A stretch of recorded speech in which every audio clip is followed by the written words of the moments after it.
Do you know the favourite Bible passage that I have is a really unusual one, and it really shows that sometimes, even for strong disciples, that things don't go well. And the favourite passage in this book is in 2 Corinthians, and it's 2 Corinthians 11, and it's verses 23 to 28, and it says, "Are they servants of Christ? I am out of my mind to talk like this. I am more. I have worked much harder, been in prison more frequently, been flogged more severely, and been exposed to death again and again. 5 times I have received from the Jews the 40 lashes minus 1. 3 times I was beaten with rods. Once I was pelted with stones. 3 times I was shipwrecked. I spent a night and a day in the open sea.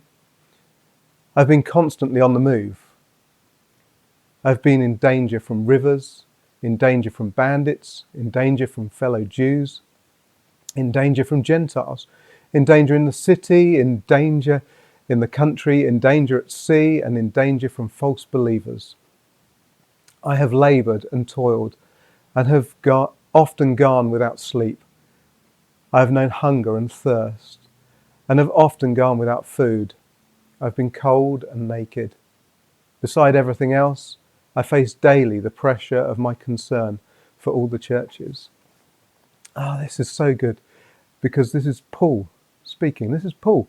This is a guy who started to plant the church, and what we're seeing here is that life was not always a bed of roses.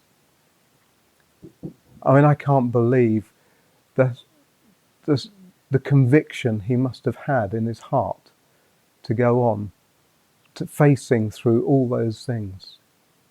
You know, if there's one thing that's proof that what's written in this book is true and that Jesus is the Messiah, it's what was driving Paul to continue after being beaten, shipwrecked, facing danger, going on and on and on, labouring, toiling. And I kind of think when we go through tough things in our walk with God, with our walk, with our lives, what we need to do is to sit back. We need to sit back and think, why are we doing this?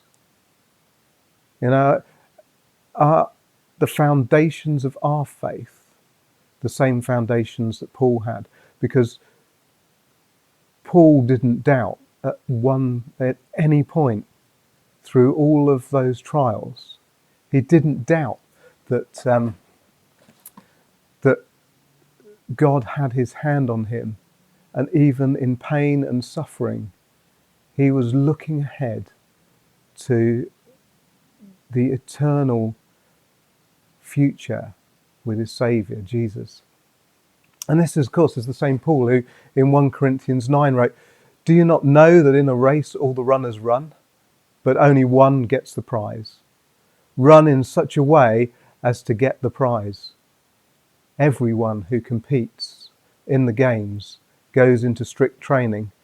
They do it to get a crown that will not last, but we do it to get a crown that will last forever. Therefore, I do not run like someone running aimlessly. I do not fight like a boxer beating the air. No, I strike a blow to my body and make it my slave, so that after I have preached to others, I myself will not be disqualified for the prize." See those two verses together. You know, the 2 Corinthians is the outworking of what he was saying in 1 Corinthians 9 about how he strived for the eternal goal.